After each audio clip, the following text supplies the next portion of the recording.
Hello everybody. Let me use up my screen.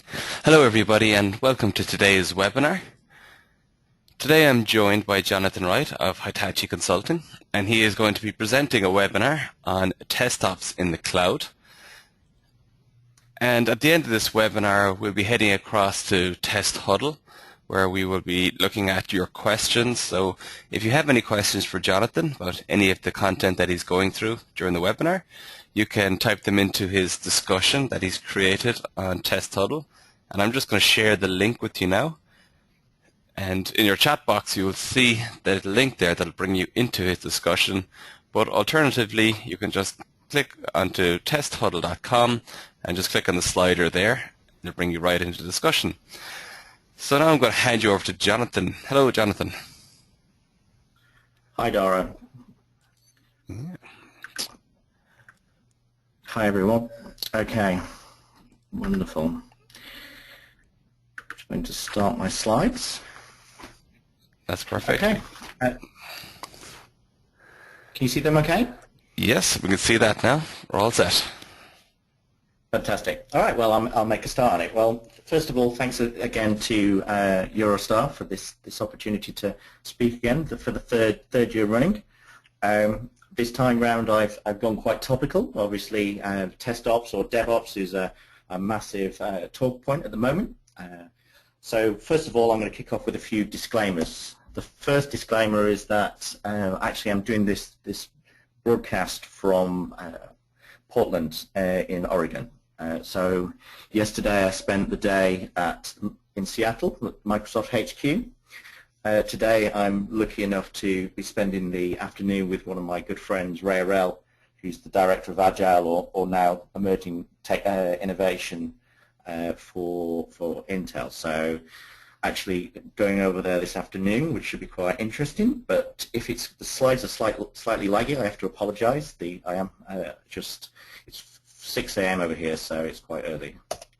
So I've just had my coffee. So, but this is quite exciting. I'm really excited about this particular webinar this time round, mainly because we're kind of going into new territory. So new exciting kind of topics. For those who've kind of seen one of my webinars before, I talk around a lot of the technology, especially around kind of the future. And obviously here I've kind of put TestOps in the galaxy because to keep with the kind of theme which I'm going to be running, and also, you know, we're talking about futures such as the link at the bottom around Adam from the Google Innovation Officer, who's actually working on interplanetary internet protocols, which so you can kind of see that people are starting to think ahead towards the future. So I know we're all used to quite a lot of buzzwords, and I guess TestOps is definitely another one. I really just called it TestOps around the fact that actually we're looking at it from a testing perspective,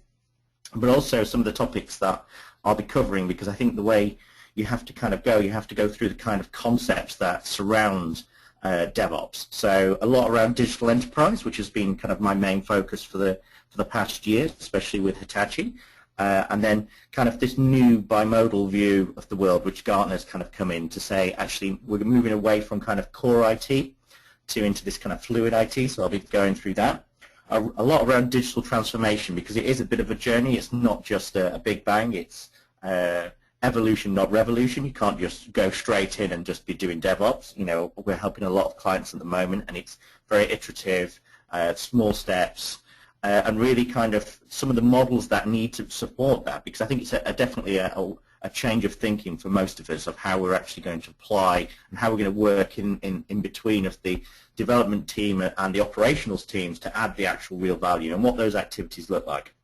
So that's going to be the kind of the TestOps versus DevOps conversation that I'll be having. And around that, obviously, there's a lot of content that's in the slides. I did have a chance to read through the How Google Works book, and there's obviously quite a lot around death by PowerPoint, and definitely this is it fits in that category. But the idea behind this is the slides are already up there on Test Huddle. You know, go through them at your own pace. I'll be going through them quite quickly because I just really want to give you kind of the maximum value you can get out of this webinar. So how's that going to actually look? Well, I've kind of gone in the Star Wars direction. I know this has been done to death when you go to most of the different conferences and events. I'm going to be at Star East next week, so I'm guessing there will be a couple of that, and I'm hoping actually there's going to be quite a few around the TestOps, DevOps kind of world as well. But yeah, I've broken it into the same episodes, including obviously the one that comes out at the end of the year, and I've broken into kind of going through some of the main talking topics. And I think really when we're talking about the talking topics, my view from a very high-end viewpoint is that DevOps is around kind of mitigating risk, and TestOps is really identifying risks. So really, that's where we'd start looking at looking at the models.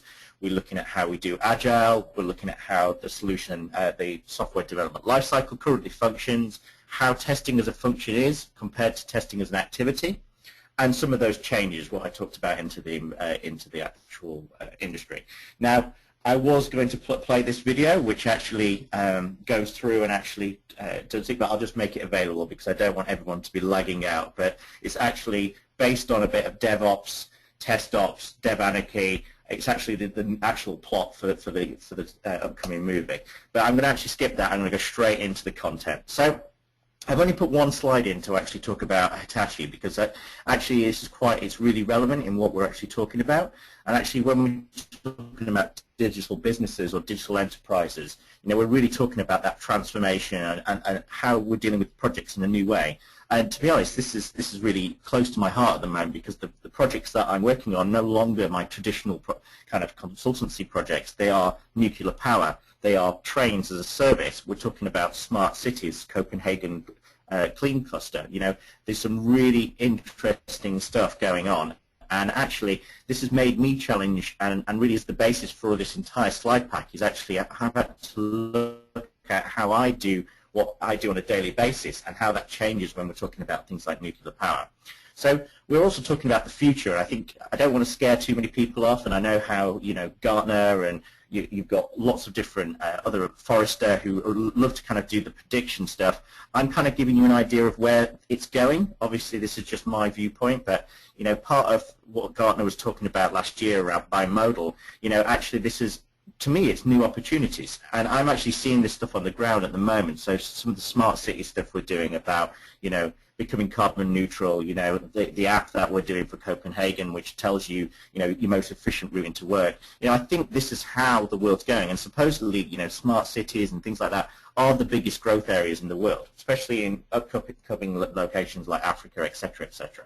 So, bimodal, I know another buzzword, really sorry about it, but this kind of talks about the old CoreIT systems, and I actually think there's actually a really interesting dynamic around here. I don't think you're either, you have to be one or the other. I think really it's now understanding from a service point of view which parts have to be CoreIT, which ones you do want reliability, and interesting enough, a number of the clients that I've been going into, and I've spent the last 5-6 years talking about cloud, sometimes you actually sit there and go, actually the compute power that you're looking for your specific requirements, you would be better off with a data center, which, I would never expect to be saying now, but actually, it's working out what's the right balance for you as an organization. And yes, certain ports can be FluidIT. Yes, they can be, doing Agile and everything else or being Agile, but not everything has to be. And I actually think there's a nice place that sits in the middle, and I'll talk about that later on.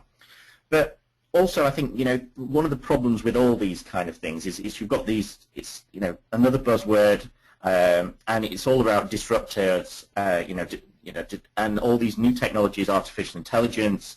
I've been talking about kind of things like first gen, fuzzy logic, all that kind of stuff for quite a while, and it's not really gone much further. Equally, I looked at the mobile stuff and I was like, no, 5-6 years ago when I first was lucky enough to meet the CEO and CTO of Perfecto, I kind of thought, yeah, this is a growth area, and now we're looking at it and going, actually, digital businesses are starting to be really, really serious about mobile apps, about their B2B apps. Actually, some of this stuff, what you're seeing, actually is starting to really take precedence. And even when it comes to drones, I've actually got one of the projects for for nuclear power where we're actually thinking about, unmanned drones for testing purposes, because there's certain areas that obviously you can't go into. wearables. I will be talking a lot about wearables as it was the launch of Apple's iWatch today. And I thought it's a great example to kind of say, actually, how do we deal with these emerging technologies? How do we deal with them when they just land out of the door? So, like I said, this digital transformation is this journey, but not everything needs to go into this journey. And next week, I said I was in Star East, and hopefully I know Julie and Mikkel from Oracle are going to be doing a bit around digital transformation, testing in the digital transformation age. So I hopefully will be helping them out on the virtual conference. So, this stuff's actually being talked about in a lot of different areas and a lot of different businesses and a lot of different customers. But equally, I was reading that How Google Works book, and it kept on saying the same message over and over. Actually, bet on technical insight, not market research. Stuff that's actually there that you can consume. And I think this is the problem with the industry. Is we've had a lot of vaporware. We've had a lot of people commit, saying, move to as a service, and you're going to be, spending less, etc., etc. And actually now it's our responsibility to actually take people on that journey, even if that's internally, and that's an internal activity. So I've started, as you'll see in the top left-hand corner, as I go through each topic, it's kind of going on from episode 1 to episode 2. So episode 2 really is this moving from testing as a function, which is something we've all been, investing a lot of our time into, this testing as an activity. And actually, I look at it going back the other way, actually, is that actually we've got to that part where we're, everyone's seen this slide with Darth Vader, is actually we've started becoming, a empire. We've got massive silos, massive capability centers, and part of that is actually we should be going back to the earlier days when, actually, Anakin was actually quite dynamic and actually was quite agile. So I think actually breaking those silos down and moving into small agile teams with a small a is actually really important. And actually that shift is actually, it's part of an activity, it's a part of a mindset. So equally, part of this is it's now we're actually bringing digital enterprise to life. We're actually making this stuff a reality. And really, when I talk about digital enterprise, to me, I think of business on a page. So I think of that one view of the world. But I'll go through that later on. But part of what I'm going to be challenging, and a lot of these slides I'm going through quite quickly because I really want to move into the TestOps section, which you're going to get a lot more value from this section. But testing as a function, to me, has been very, very clunky. The whole software development lifecycle just didn't seem to be thinking about anything else but development. Not the testing. It doesn't say software testing lifecycle, even though obviously we all have one. Equally, it's thinking about software. And, we know about IoT, Internet of Everything.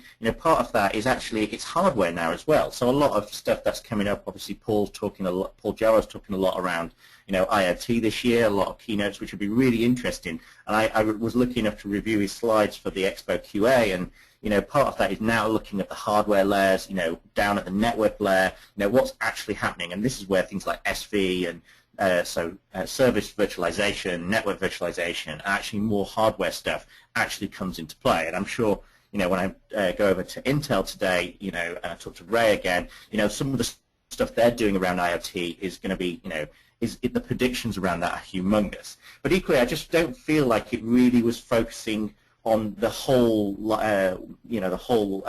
enterprise. This is why I kind of challenged this and actually thought, well, actually, looking at things like the smart city stuff that I'm doing at the moment, actually, all this stuff interconnects. Part of that is part of a massive centralized smart hub. And actually, how do we test that in that clunky, one team, one particular component that we're testing? Actually, there's thousands of components and thousands of different things talking machine to machine, talking to each other. Actually, this is a completely new challenge. And I was lucky enough last year or the year before to work at Deutsche Bank, and they had 2,700 applications across the global landscape with 13,000 databases. And that's just in the test environment. And that was, I think, 4.3 petabytes of data. And, part of that challenge was actually all those 2,700 applications, some of those was part of the solutions, 27 different applications talking to each other, exchanging upstream and downstream communications. Actually, it's no longer a function that covers all of those applications. It has to be teams that work together that actually are able to be dynamic and actually respond to, complex problems that we have today in the industry, such as IoT. And actually this change, you can see, so actually that left-hand side is one of the new IoT boards that Intel are working on, and they released this year for people to actually go and develop. And you've heard IoT, you've heard about, them sticking them in cows, 200 meg a year supposedly is what they transmit to tell cows where they are. But you'd have to test that. How do you know that cow's actually gone around there, has done all the things that this information is telling you? You actually need to start testing it. But equally, these things are becoming so much more available. I actually saw this email this morning, so I just threw it in around, the new compute sticks. Actually, that's an entire PC. You just plug it in, and that's it. You've got all your machine. And now I'm feeling very much like that. Actually, we're back to that terminal services day, that actually the cloud's there, it's giving us all this capability, but actually we've just got dumb terminals now. So we've got a challenge where we actually don't actually have access to the different layers and the different communication stacks. We have to learn to be able to how we do testing in the cloud, which is a topic obviously I spoke about previously, and some of the challenges around that. And part of this journey is actually the new models that are appearing, and I'll be going through some of those models, some of those concepts, because it will really help when it comes to actually taking on things that we're doing in DevOps. So obviously products like Chef, a lot of what they're talking about with chefs is, cookbooks, recipes to build environments. Part of it is actually, this is a new way of thinking, and part of that new way of thinking is actually talking about, new models. And that model that I spent a bit of time following Paul Gerard's A New Model for Testing and really building on that to see how that would actually work from a testing as a service point of view. And that was actually my last EuroSTAR webinar. So feel free, it's on Test Huddle, go and have a look. But part of that was actually saying, actually we need a solution delivery life cycle. Forget forget software anymore or hardware. We're actually looking at overall solutions of many applications, many different layers, hardware, software, and now we're looking at actually not development but delivery. And obviously some of the stuff we're going to be going through these slides today is actually more focused on businesses and enterprises. So actually these things are continuously evolving. What each year on year something new changes and something new evolves into the industry. And I think this is really what this Gartner slide here looks, is looking at this Internet of everything, and that's what I kind of think. I think about not just Internet of things, part of it is it's how we connect all those together, those discrete sensors, part of those robotics, those wearables, the big data. So this is where we need to start thinking about this, and this is really falls under, X as a service, but everything shifting left on there as well is actually we still have to deal with physical locations. We still have to deal with mainframes. So we have to think about everything, and part of that is we need to understand how we integrate with that. And this is the whole, I only must admit, I only just realized last week what smart actually meant around what it actually stood for, and I thought, oh, actually smart cities is a great example. Actually, we're talking about sensors, we're talking about, making machines, or, argumentation, robotics, thinking machines. Part of it is actually this new challenge is smart cities, and it's there to, these are going to be challenges we're going to see for the next 5-10 years. And all the big data around there. Obviously, big data has a huge hype around it again, and people talk around how you actually test big data or actually test small data is how we like to refer to it. But actually, that part of that challenge is going to just grow out of control. If we look at this area, I think when I last did my Gartner presentation last year or the year before, it said, oh, there's 250 million machine-to-machine communications, but that's growing at a much faster rate than mobile did or any of the other kind of previous booms. So actually, IoT is just going to blow, by 2019, 35 billion devices is a huge prediction. So, actually, it's going to be part of what we do, not just the smart, testing, wearables, or testing, smartphones, or testing actual systems, web browser interfaces. Actually, we're starting to get into that IoT thing, and that really was kind of my basis for the Gartner stuff, was all around API testing in the cloud. And actually, some of these systems no longer have front ends on them, and obviously James Whitaker, I think it's last year or the year before, said actually there won't be any UIs, made a prediction there won't be any UIs in 5-10 years time, because literally everything will just be smart. So really challenging and really exciting new area. And I think with that challenge, actually, I think what's happened is we're actually now looking at and questioning everything we've ever done. And part of that, one of my pet heads have been doing this industry for the last 15 years around automation was actually everything we were building was specific for a client, and that was great. And yes, everyone's kept in jobs, but actually one of the things I've been talking around testing as a service for many years now is actually now we need to start building communities. We need to start opening that up so that actually we're not building the best, DevOps platform just for a bank. Part of it is we're building something that's open. We're using open standards with the new ISO coming out next year. Part of that is we need to start building these platforms that allow us to have communications in and out, which obviously Google talk about with their Black Ops teams. Is the whole thing is as easy as you can get onto a platform, you should be able to exit that platform. And I talked and joked about it last year around Cloud 1.0, but that was Cloud 1.0. We were building stuff that you could only use in either the Oracle Cloud or the Microsoft. You couldn't say actually, which is what's happening now, is actually I want to be on SAP platform, which is on Azure. Build it me, and it go and build that CRM, and use chef recipes to actually deploy that. Things now are platform infrastructure as a service, platform as a service agnostic. They just build it in real time. It doesn't matter if it's Amazon. It doesn't matter if it's the Microsoft Cloud. Now it's about adding maximum value, but a part of that also takes this massive giant leap of actually saying open, and I use the word lean in the way of because of the way Agile's set around is actually I'm looking at areas where we can save the time, and really that's where I look at DevOps and TestOps. Is actually we're trying to break those barriers down and understand how we can be more lean around that. But equally, part of that challenge then becomes being more open. So open innovation, sharing this innovation that Google and Microsoft talking. If you look at TypeScript now, where those two companies are now starting to work together on a common platform, this is actually now how we have to do it, and everyone else is doing it. HP and the whole shebang and Oracle are all realizing that the best way is to integrate with everyone. I'm not talking about open source. I'm talking about open as in exactly what that definition is there, which I think is a great definition. And I've actually seen this hands-on. 3 weeks ago, I was actually around my birthday. I think I did sit down with the guys on this. I was sat with Hugh from Grid Tools and the guys from Perfecto and Uzi, and they literally said, we've got to be open. Actually, how much effort would it be to integrate your great tool with your great tool? And they literally said, no problems. And a week later, I was sat on actually this webinar, which is where the screenshots came, and they've literally integrated it. So literally the week before, they could do, as you can see down there, they could do, Hadoop, Salesforce, all sorts of other platforms. And by a week later, they could do the same testing, not just against web.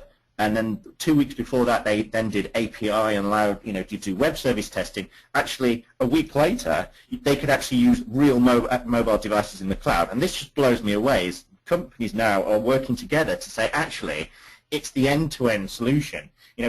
Part of it is we all have to work together. We all have to integrate so that way we can give maximum value to our customers. And part of that relationship is not, I'm going to build the one tool to rule them all and then the evil laughs being done, but actually becoming open and actually starting to thinking about this in the terms that I covered in the session for Dublin around testing as a service models. Is actually we're starting to use things like maths as the foundation. We're not talking about using English, or ambiguous language like that. We're actually starting to look at this and how we share this, how we talk about interface testing in a way that we can universally express this, that everyone can understand. And I think this just blows me away. These guys, this is real open innovation. And I've said 1.0, but I just see this exploding. Everything should just be services that you can integrate and connect. Which are what I use the word connected intelligence, which I think is just fantastic, is everything should just be connected and it should just be learning from each other. And I think this is the only way we do. Fair enough, at the same time, we've got huge challenges out there. One of the challenges which I've been most impressed with obviously the Hitachi stuff was actually the NASA platform. I've dealt with 430 terabyte kind of systems before in the cloud. They're one challenge. But when you start looking at creating platforms for satellites and everything else, all these mission critical stuff with big data, then absolutely this stuff becomes really, really, really complex. And at the same time, this stuff, as you expect, it's got to be mission critical, and that's part of what we're delivering now. We're delivering mission critical solutions, and I think this is all blowing me away. And part of that, I remember talking about a lot of this stuff, back in 2011 at the BCS keynote, and they literally, I made a lot of judgments, a lot of jokes around, we're going to have global command centers that deal with the DevOpsy, TestOpsy kind of world. We're going to have regional command centers. We're going to be following the 24 hours a day. It's going to have testing command centers, all this kind of stuff. And I thought at the time, I think most people thought I was completely bonkers, but they probably still do actually. But at the same time, now we're looking at things like continuous delivery, and to be honest, I keep on getting confused between continuous delivery versus continuous deployment. My understanding of continuous delivery is obviously at some point of one of those little red arrows, someone has to say, yes, promote to the next environment, whereas continuous deployment is really what we're talking about with the test ops. So I'm going to be doing HP Discover in Vegas, and part of that, my top talk will be a lot of what we're talking about here, but it's like gone in 60 seconds. And the idea is literally from someone coming up with a problem in the business going, I want to rename our platform or do anything I need to do. Within 60 seconds, it's gone through every single one of those skates, those activities or services, and then has gone into live. And I think you've got to be lean to do that. You've got your service level layer's got to be very lean. Equally, the communication of how we express it within our own teams is really important, that we can have that open innovation, open platforms that allow people that to actually happen. At the moment, I think when we look at DevOps, or what I've looked from DevOps, there is tools, but they don't cover everything. They don't talk about the how we actually define requirements or stories, etc., etc. They literally go from one component to another, and you can get it into there. You can use Octopus or use a different platform to allow that CI to do what you want. But to me, it's not there yet. These things are still evolving and emerging, and this is why we need. Before, we used to need these we use domain tools which were solution independent, and I think really they should all merge into one, and I think that's a really difficult challenge. Equally, you wouldn't want a tool, which I know I've spent time looking at things like ALM 12.5, where they literally are redefining how they can do it. They're doing predictive testing, predictive planning, which I'm going to go on to later on, and some of the stuff they're doing is to support each one of those building bricks. But equally, this is how we need to get smarter at what we're doing. And I talk about smart, and I talk about obviously people talk about Agile in a big way. But sometimes you look at a problem, and obviously if you look at this picture, you're going to think, oh, I know exactly what that is, and that's actually a Hitachi nuclear power plant, which is what we're going to be one of two which are going to be built in the UK, which I'm actually doing the testing on at the moment, or setting up the infrastructure for the testing. And when you start looking at nuclear power, as much as, it must be easy because obviously Homer does it, but at the same time, this is a new challenge. I'd love to say, oh, let that bug into live, and oh, it's okay, we only blew up one power station. But the nuclear fallout of that may make me a little bit less popular than I already am. So part of that is actually we're now testing things mission critical. Actually, now we're starting to do things where we need to have risk-based approaches. We need to go back to the basics, go back to the engineering disciplines that we've always known. And I'll be talking about agile engineering later on, about how actually we need to push these two together, because you can't just approach things in the definition of done is, yep, the power station's built. Actually, the definition of done is it's built, it's going to last for 100 years, it's not going to explode. And when I've been looking at, like I said, we talked about test drones, we've talked about, things on their area, obviously security testing, mobile testing, which is really interesting because they don't want legacy devices and consoles that are hooked into the floor. They want to be able to move around and have the information that's geo-based, of walking into a reactor, getting the information that's needed. Part of this is these are new IoT challenges, and we need to embrace that. Equally, we need the models around that to actually support it.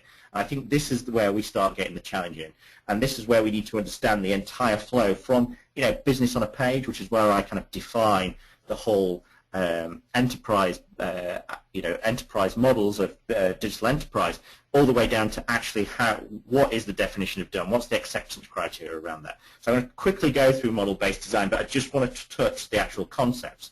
And really, like I said, this is following on from Paul's kind of way of looking at how you do a new model for testing. It's really taking that and applying that into ways that we can actually visualize things, we can model it, we can understand it, we can understand the risk profile around there, and part of that identifying risks, which is what I've kind of put the TestOps banner underneath. Obviously, there's loads of information around the testing as a service which explains this in much more detail. I'm lucky enough that the EuroSTAR guys are going to release the ebook later on in the year, so you'll be able to download that. It's 30 pages long, really good. It tells you about all these different things that I've been going to be talking about over the next few slides. But when I talk about model-based design, and this is kind of this idea, I know none of these concepts are new, so this isn't making any new ground. This is just literally me trying to explain how the thinking process goes through. And part of that is, I've been dealing with, moving away from strategies and actually moving into things like charters and blueprints, living documentation, living, metadata, meta-mathematics, meta-languages that actually allow you for documents to actually live. And I think, obviously for Dorothy Graham's been working on this test automations patterns website. This was one of the patterns that I kind of contributed to it around automation maturity models and how you can do different assessment models and different patterns associated with that. And that's actually why I'm actually in here in Portland. I'm driving over tomorrow to see a customer here to go through one of these assessments and understand where they are, what the journey is, and it's not one solution fits all. Part of that is they may be accelerating at the moment, but they want to be able to manage it. They want to do prediction. They want to sustain. Part of that is there's different patterns, there's different challenges around that. And equally, there's different recipes that actually solve that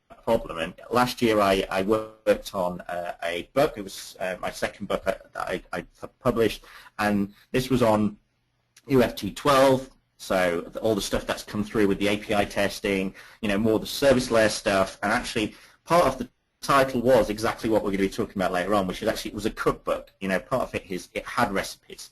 It had, how you put something together. The idea that actually it was written within the HP toolset, actually those same patterns could be reapplied, whether or not it's VB or C#. Part of it is their problems to solve areas, and that's really where things like Chef comes in as a platform, is actually saying, let's take that one step further. Let's forget languages. Let's not worry about Java or C# or VB. Part of it is let's look at how we deal with those complex problems, break them down, make it into a cookbook, make the recipes, make the patterns, and apply those patterns to actually build something or build a blueprint in this particular case. Again, like I said, I'm not really going to go through these too much, but part of it is, part of that digital enterprise or the business on a page view is actually, you've got generation one, which is like, it's just a round circle, and that's, obviously it's very difficult to draw a round circle freehand, but part of it is you start off with that, you've got that massive mile-high view of that you want a new platform which does delivery, and then you kind of, as you go iteratively around, you start getting into more detail. You've got that massive schematic, and by the time you've got to 1,000 iterations, you've got a complex blueprint for something like a Death Star, and I obviously I'm going on the Star Wars theme. It's just going to get worse. I really apologize. And I'm actually, as much as I am a hardcore Star Wars fan, I don't know if I'm as hardcore as some of the other people who are in the industry talking about this stuff, but that blueprint was obviously worth fighting for. And one of the new movies that comes out after the next Star Wars is actually called Rogue One. It's all about actually them capturing the Death Star, but we all just remember them just blowing it up a number of times. But actually, the blueprints, the schematics, all that kind of stuff is really that massive view, that vision which they had around building a planet which could just destroy the world, the galaxy. Part of that massive vision is something which is, we're now embracing. So having that massive view is great, but equally it's not just a single person that can actually build that complex blueprint. Part of that is a collaboration effort. Part of building those iterative blueprints is actually, it has to be collaborative. It's not one single person. Equally, someone can look at it with very limited experience and see a different view of it. And part of that is, it's showing that actually it's no longer you need thousands of Jedi Knights to build a schematic. Actually, you need people with lots of different skills who keep on asking very different questions. And I think this is the whole thing now. We've got to be able to be working in teams. We have to be global. Equally, now that we're getting to that global view, we've got thousands of obviously there's so many different ways, so many teams doing Agile already. I'm not going to cover Agile because it's not my area, but I defer off to someone like Judy for that. But part of it is, things like SAFe, and SAFe is SAFe version 3 or whatever the version which you see in the corner, with me smiling on because I know how much Ray likes SAFe, so I definitely had to put this slide in as I'm seeing it this afternoon. Part of it is SAFe is interesting. When SAFe 4 comes out, they'll decommission SAFe 2. So that framework which they thought was good, actually they'll be saying, no, that's no longer no longer applicable. So actually part of those workflows, and in the bottom left-hand corner is the process editor for TFS. Actually those workflows evolve continuously, so therefore they keep on changing. There's new ways of doing it, there's new vision to do it. So actually, again, methodologies build over time. On the right-hand side is my quote, which I desperately overuse at the moment, which is from the Experiences of Test Automation book from Dorothy and Mark, is saying that actually we're continuously evolving. So why aren't our processes evolving? No one refers to Agile 1.0. Well, I think I might have done by mistake, sorry there, but part of it is we do know Scrum, we know all the TMMI, CMMI, things are evolving, it's just the way the industry is. And part of that is as we evolve and we build on and we apply patterns, which, I like to think that they're constructive patterns, because I think if you get it, sometimes people have a different agenda and they look at it and they go, actually, I want to challenge that, or I don't think that's my view of the world. And this is a picture from Minecraft in the middle, but for Death Star. But part of it is people, keep on looking at it, and then the more constructive patterns ends up with more detail, refining it to get the blueprints of each corridor. They apply patterns which they logically think about. So it's stuff that how we interpret things and how we actually apply that actually starts giving us more three-dimensional views of the world. Those patterns actually become realistic. We can apply them, and maybe you apply something or you challenge something and actually the model improves or it doesn't improve. But part of it is the same thing with the Chef platform, is you have to go through, and some patterns may work better than others for a moment of time. They're continuously evolving. And part of that evolution period, I obviously 5 or 6 years ago, I talked a lot around test automation as a service, which was my kind of area.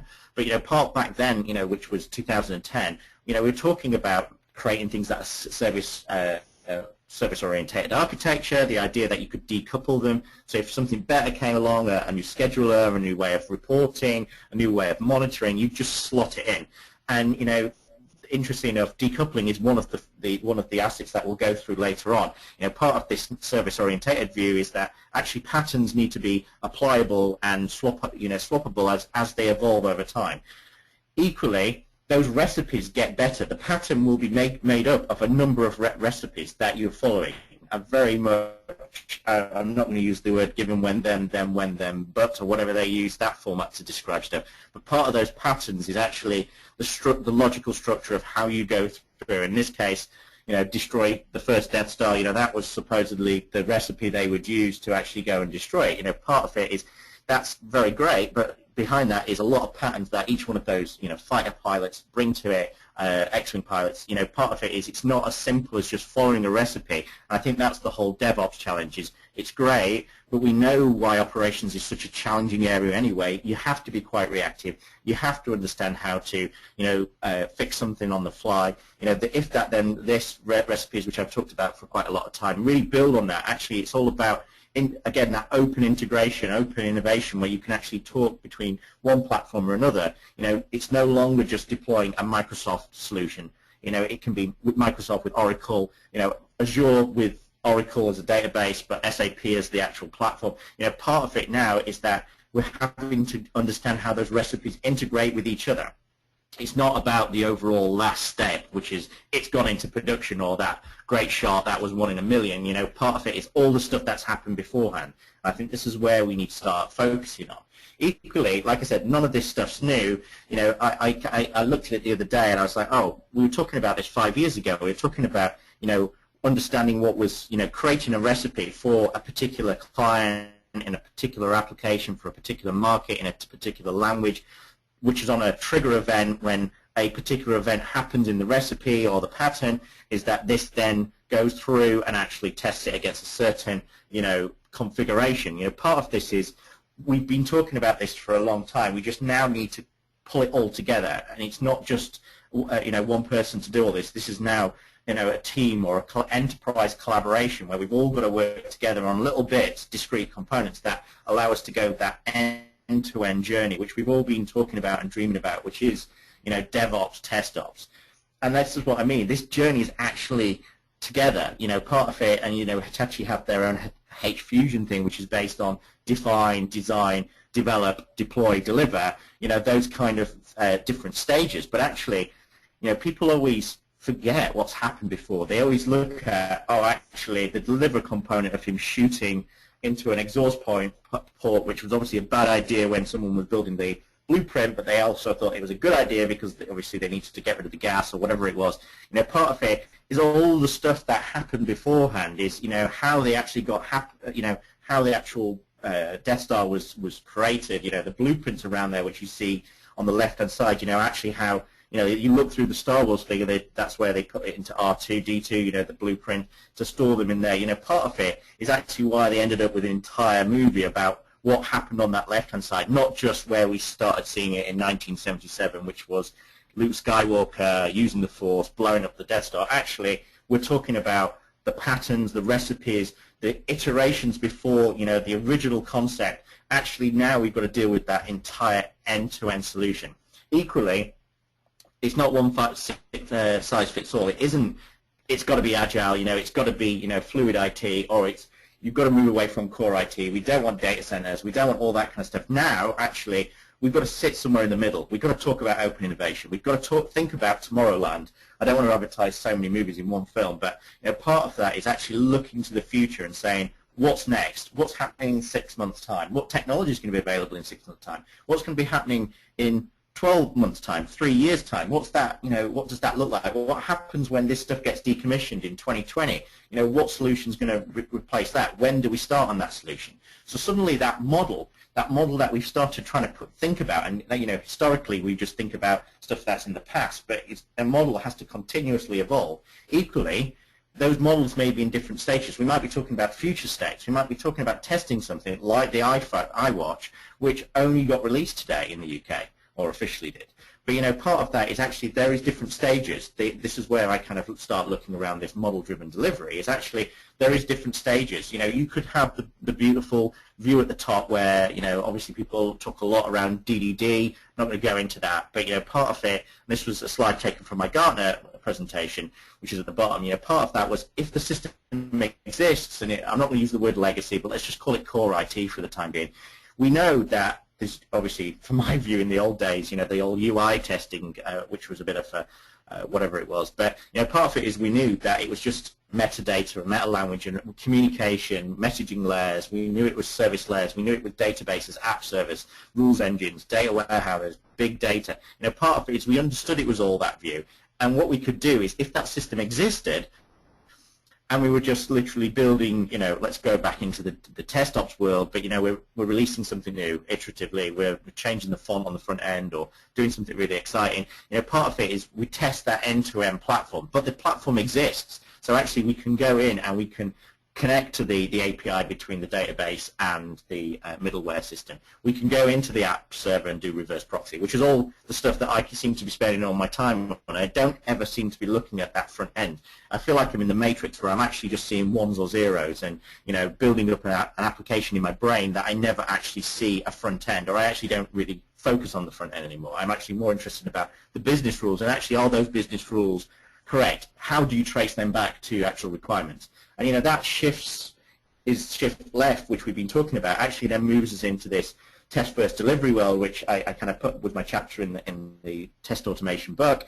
Part of that was, actually, what happens if this system doesn't exist? Well, we know how app servers work, so we can fake that or stub that, whatever. We know how databases work. We know how rules engine systems work. Actually, we can build the entire system before it's actually been built. And I think this is interesting. This is why I kind of went into the Gartner stuff. Is actually now with SV and service virtualization, network virtualization, we can all we're worried about is the data rules. We're worried about the model that's around that, about what happens if you send this WSDL request or this REST request. Part of it is what is going on behind that. What are the data model that surrounds that? Actually, now that's more important. We know how derivatives work. We know how FX works. We don't need to build another FX engine. Part of it is we apply what we already know as a business, and we can, as components come online, we can test those. But at the end of the day, the TDD view of the world is actually things that are getting developed. You still can test them continuously, but you've got to understand what you're testing against. And to me, it's that massive model. It's not just a single component. It's this component comes in, does that now validate the entire business on a page thing, which is we're creating a delivery platform? Yes, it does. Therefore, actually, stories, the whole TDD approach where we're just talking about a specific requirement and writing some code against that to pass that, actually, we shouldn't be passing a test. We should be passing the model is still correct, or the evolved model, what happened 30 seconds ago, that code still is correct. So part of that is actually looking at those charters, looking at how we deal with things in a slightly different way. And part of that challenge really is understanding, and you're going to see how the flow changes. But this first day delivery, which I talked about, part of that is we can go and do the business process modeling. We can look at the 1,000-mile view, which this is the business process model to the left at the moment is actually the model for the internet in 1969. And then, part of that is we understand the path through that. We can learn those paths. We can get smarter as we do. And they're those recipes and patterns which we talked about. Part of it is node strengthening. Part of it is learning from those links between the different components and actually understanding that's the critical path, is that 40% of the traffic goes through these 6 components and does 80% of the revenue. Therefore, that's the stuff actually is the most important to the business. Equally, on the right-hand side, part of that state model is actually to understand all the different states of it. So this is the behavior stuff that we've been talking about, behavior-driven delivery, the stuff what Dan North's been talking about for years and years. Actually, we've got to validate all those states of all those paths, of all those processes. That's the stuff which is this new change. Equally, when we talked about TDD and that whole view of actually writing it against a story, that to me seems to have gone now. Forget we've got whether it's a requirement, a story, a behavior, or acceptance test. Part of that now is a line of code you write, and as you can see from the Visual Studio 2015 CTP 6 or whatever it is, part of it is someone's writing some Node.js on the left. As soon as that line's been written, the live visual tree of what the application looks like is built instantaneously. So that object model that we used to always hunt around with when we was doing test automation is there as they write a line of code. Equally, when they do they click the save button, they've got the code maps. They understand all the models, the flow between the different data, between all the different components, and that's validating that model that we talked about. All those nodes, all those links, as it says in the core, 234 nodes, 542 links. As soon as that person writes that single line of code, they're not writing a TDD statement. They're writing we've now validated against the model, what we've done is correct, and it still works.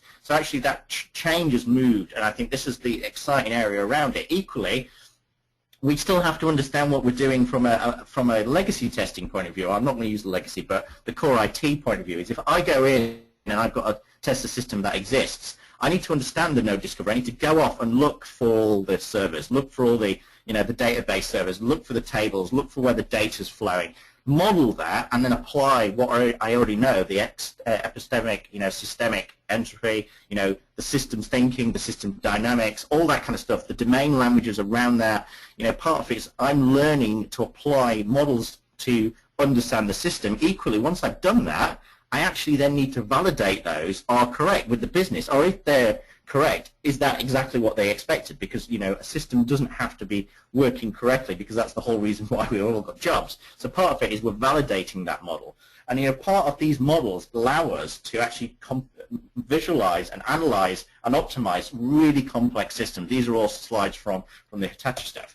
Anyway, part of what I'm trying to say here, part of it is this connected intelligence, is this opportunity for us to actually see the end-to-end solution. I use this example because this was literally what a client came up to us and they said, can we have the first app on the iWatch? And we said, no problems. And I spoke to the guys at Perfecto. They said, we can literally get the devices docked in, physically connected to phones at 1 hour past on the 27th in Boston. And we was like, we can then run all our tests, which we've already written because we understand the SDK and the platform and everything else. We can run all that automated testing on real devices 1 hour after launch. And this is what I mean when we talk about first day or day one. And these things are happening. People are actually wanting them. Equally, part of that challenge now is around how we actually deal with that from a practice, from that agile delivery point of view.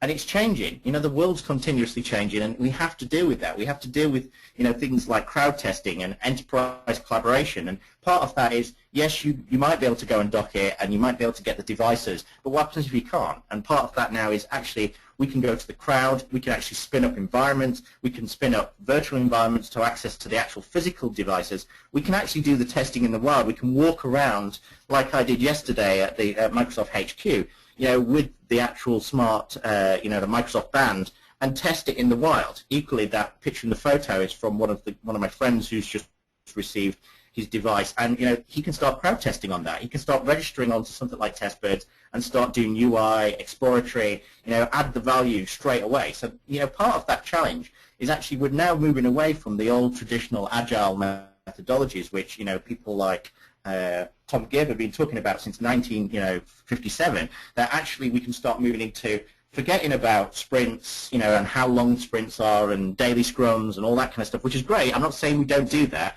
but equally we're now globally starting to deal with big task boards made up of, you know, 10,000 people, which was at DB. You know, part of those challenges now are actually, we've got to understand metrics better. You know, again, it's not an area which I'm very good at, but we've got to understand how we take learning from systems and how we feed that back in, that technical debt.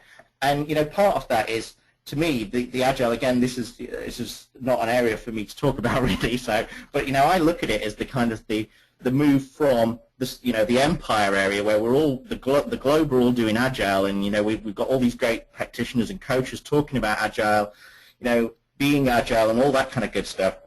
And really, actually, we're taking it away from a global perspective and actually going all the way back to what I like to use, the dev anarchy, test anarchy on the right-hand side, where actually it's no longer in alignment with the empire or the republic or the rebellion. It's actually a person as part of a team who are using the best tools, the best methodologies to actually allow you to actually go off there and do stuff. So, you know, I'm going to move away from all this stuff because we've only got 10 minutes left, and I kind of, the last couple of slides are, you know, just some really kind of, you know, more around the DevOps kind of stuff. But, you know, you can, like I said, you can go through these slides at a later date. So I'm going to move away and go straight into the DevOps stuff.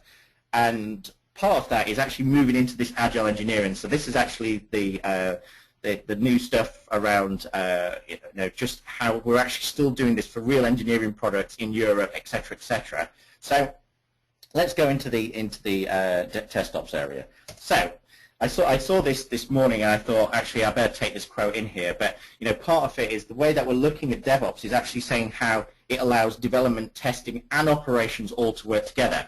And that was something which I never really saw. I saw DevOps as kind of the dark side, where they literally was talking about development and operations. It didn't have the word test stuck in there. But actually, from the definition, is testing is involved in that particular process. And part of that process is actually we're now dealing with, you know, build, deploy, monitor, report, collaborate, automate, all the different stages of that solution delivery lifecycle as part of this DevOps activity or TestOps activity. And how does that fit in? You know, part of that left-hand side is where, you know, the TestOps was really talking about not just moving away from just what we were doing for traditional testing and automated testing, and not the shift that to the right where we're talking about you know, automated deployment and DevOps and stuff. Actually, I think there's a middle ground. There's the development teams that are on the left-hand side that definitely need to focus on those areas that are outside the red box, which is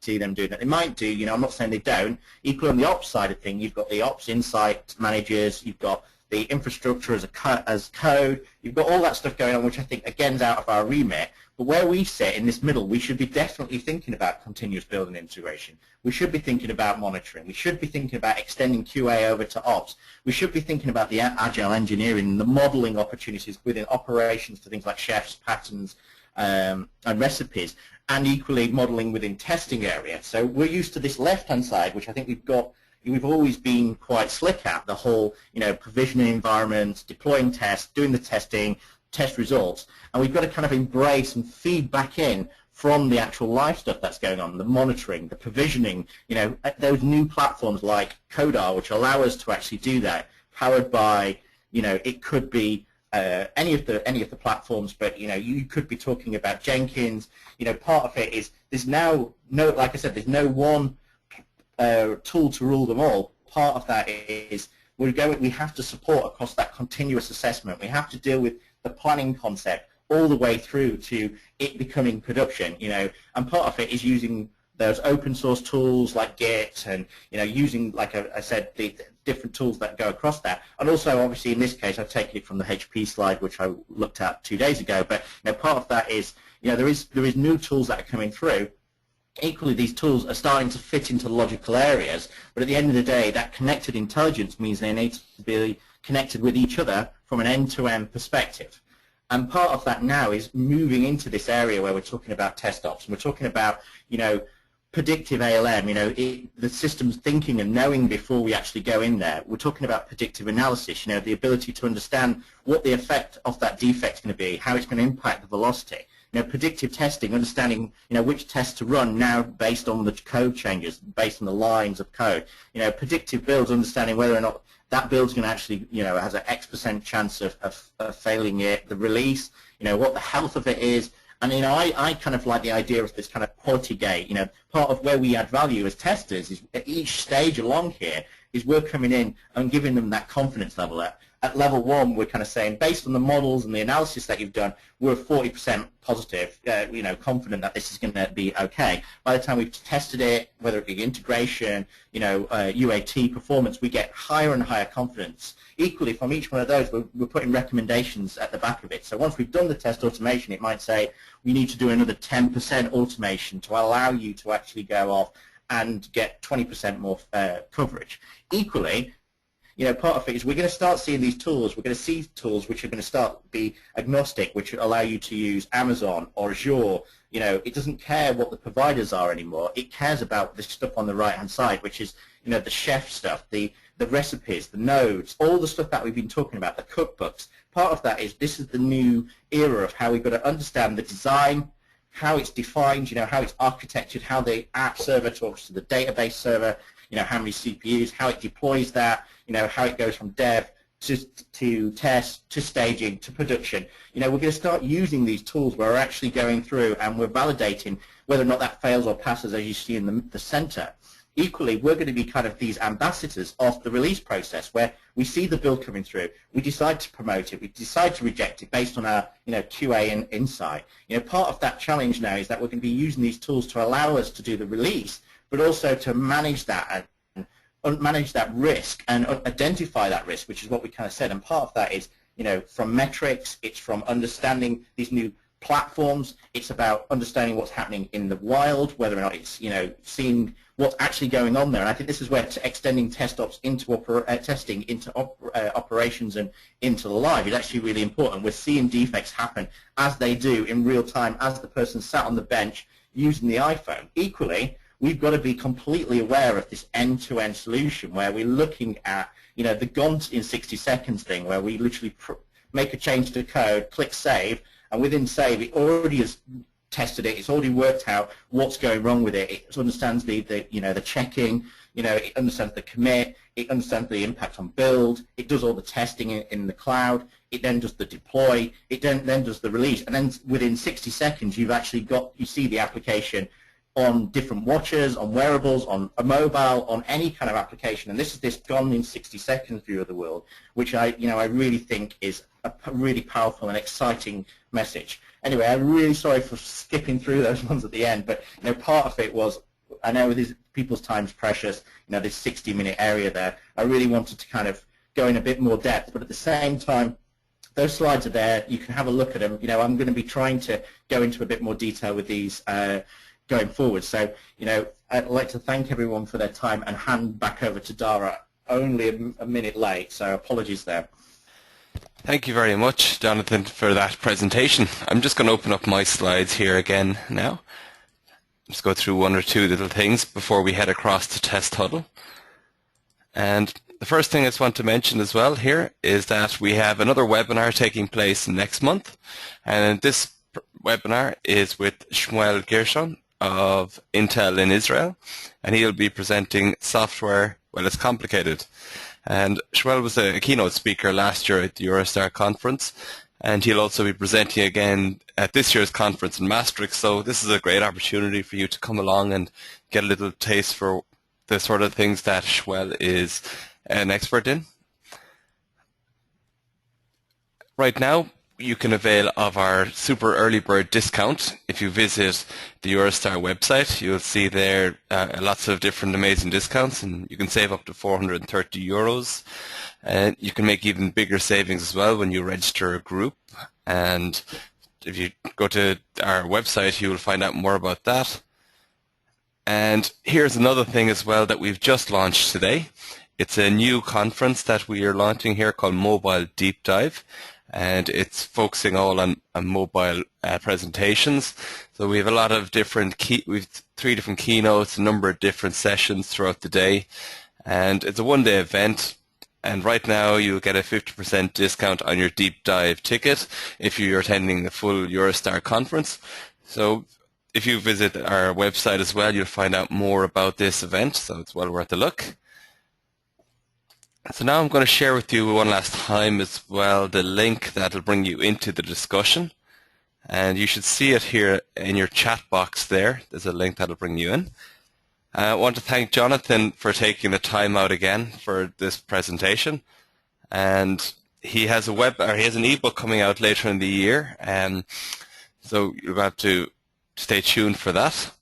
We're now going to head across the test huddle. And thank you all for attending. And once again, thank you, Jonathan. The webinar is now over. We'll see you all again soon. Thanks, guys.